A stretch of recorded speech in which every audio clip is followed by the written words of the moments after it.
Hi everyone, and welcome back to Maltbox, the non-chill filtered whiskey blog. I'm Andy, and I'm back here today with another whiskey review. I am drinking again, responsibly of course, as always.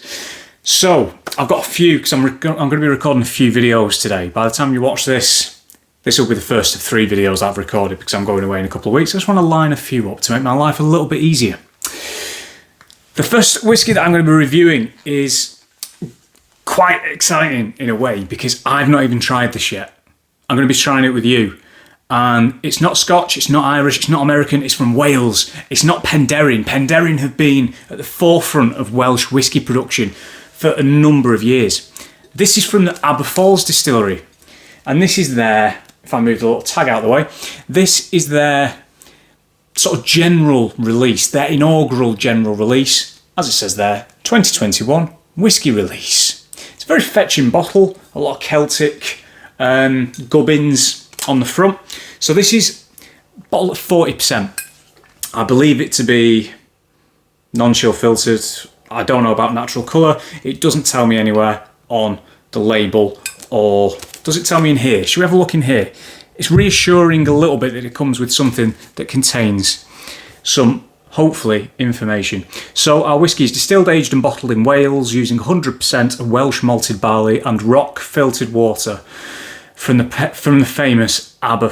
Now, right, I'm going to pick up on that, and I won't touch on it for too long, but basically, if you ever see any distilleries talk about their water source, yada yada yada, or the rolling streams of the Glen McWhatted and things like that, it doesn't matter. It doesn't matter. They have to treat the water to drinking quality anyway with various processing. So basically, it doesn't matter where that water comes from. Bimber, for example, use tap water. They use London tap water for their whiskey, because that's kind of the aim anyway. You have to treat it to the point of being able to be used in production. So you wouldn't even recognise water from the famous Aber Falls, sorry, right there on the label. If somebody handed you a glass of that after they process it, you'd be like, oh, brilliant, okay. It's just, you won't even taste of anything, it's just basic water. It doesn't matter. It's one of my bugbears, guys, because it's one of the things that a lot of Islay distilleries are terrible for it. Islay distilleries, they like talk about the water source, you know, coming from the peaty Loch Whatsit and things like that, and through various layers of peat in the processing and stuff like that, you know, through the earth, the peaty earth, the water comes filtered through the peat. That's not how you peat whiskey. Peated whiskey is produced by burning peat during the malting of the barley, which then absorbs the peaty, smoky flavour. It's got nothing to do with the water. Oh my God, I've gone off on one. I feel a bit lightheaded. I best carry on. So, Aber Falls. So, Aber Falls is owned by Halewood Group. Now, Halewood also own a distillery up in Blackpool in England that they've kept quite quiet about, to be honest. And they also own the Crabbies, or what will be the Crabbies distillery, up around Edinburgh way. I think Edinburgh from where I am. Yep, it is that way. That will mean nothing to you guys, but yeah, Edinburgh's that way for me. So, Halewood's a bit of a weird company, to be honest, in the sense that they've got a lot of fingers in a lot of pies. They produce a lot of gin. They've got a big gin distillery over in Liverpool.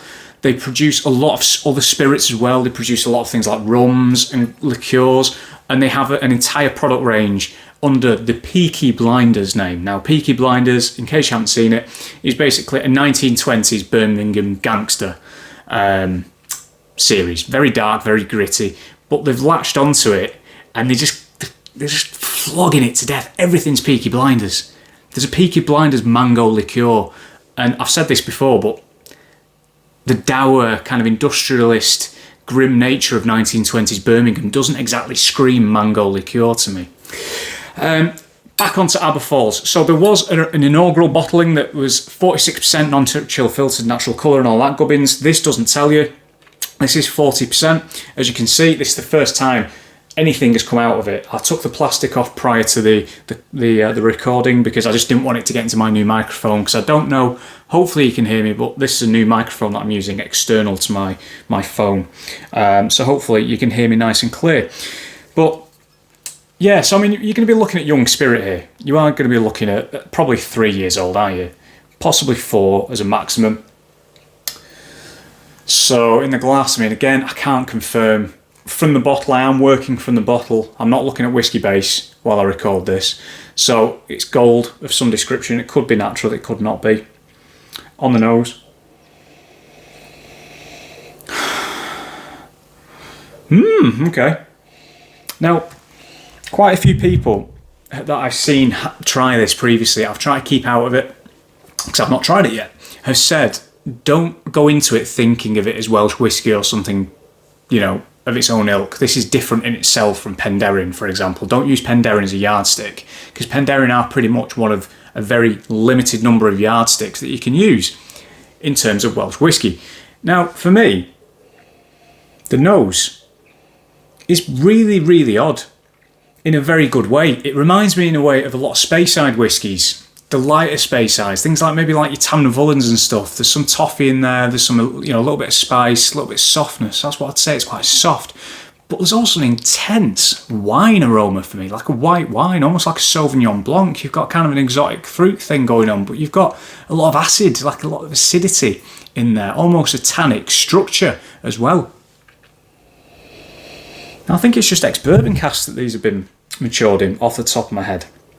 But again, I will look at whiskey base, I guess, and confirm, because again, it's not telling me on the back of the label. But let's have a look at this little thing again. See if it tells us in there. Matured in a mix of bourbon, sherry and virgin oak casks and bottled all in North Wales. So there we go. So I take it back. So a mix of bourbon, sherry and virgin oak casks, which probably explains a little bit of the diversity in flavours and notes that are on there. I will say as well, it smells stronger than 40%. It does not smell like 40%. I'm not going to read the tasting notes, but for me, again, you've got that kind of acidity, a bit of citrus, the softness, a little bit of toffee.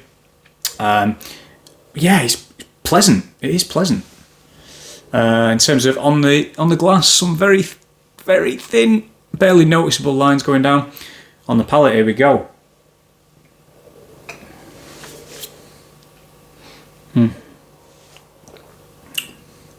Sorry if you can hear a noise in the background.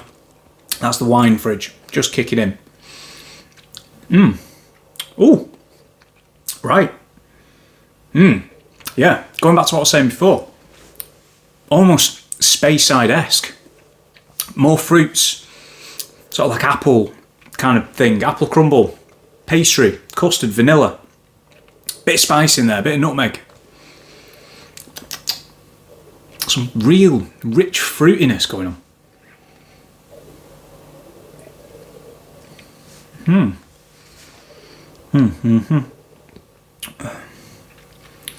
And you know what? What I said on the nose about it smelling stronger than 40%, for me it tastes stronger than 40% as well.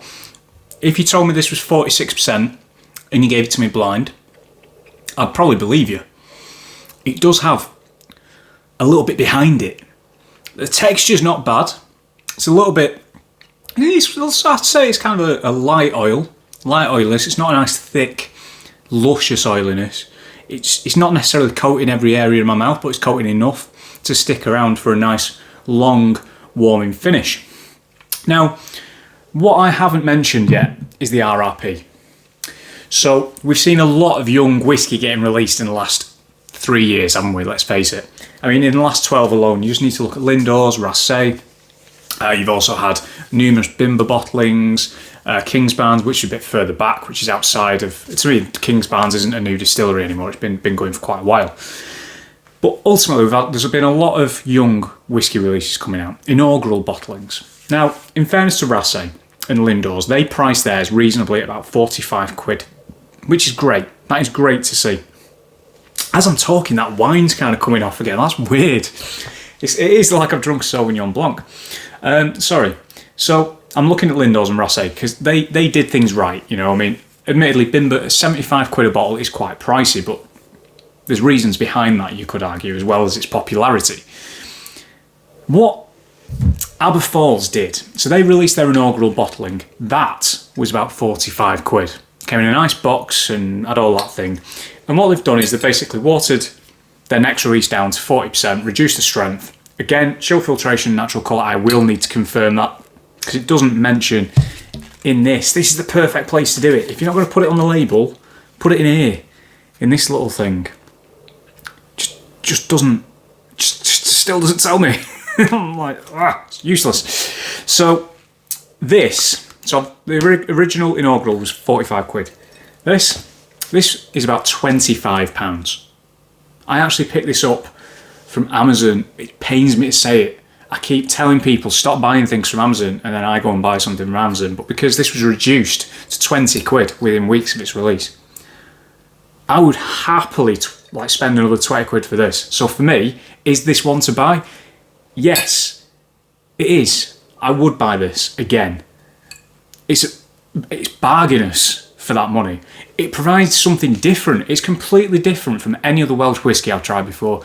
And it kind of, for me, bridges that gap between Wales and Scotland, but with its own individual stamp on things.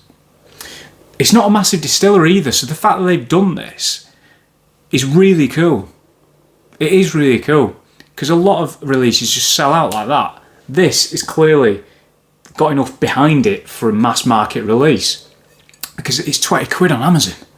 Anyone has access to Amazon. 20 quid is famous grouse kind of money. It drinks above 40%. It presents itself above 40%. It's great. Really nice.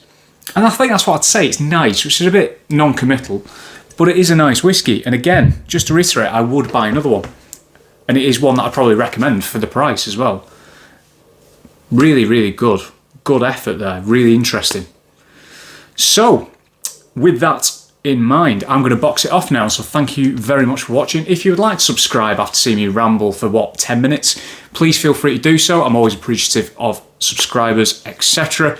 I'm also on Twitter pretty actively. My tag is Maltbox. Instagram, I'm getting there. I'm not really down with the kids. At Maltbox Whisky. And I've also got maltboxwhisky.com. I can never say it. So thanks for watching, guys, and I will see you soon.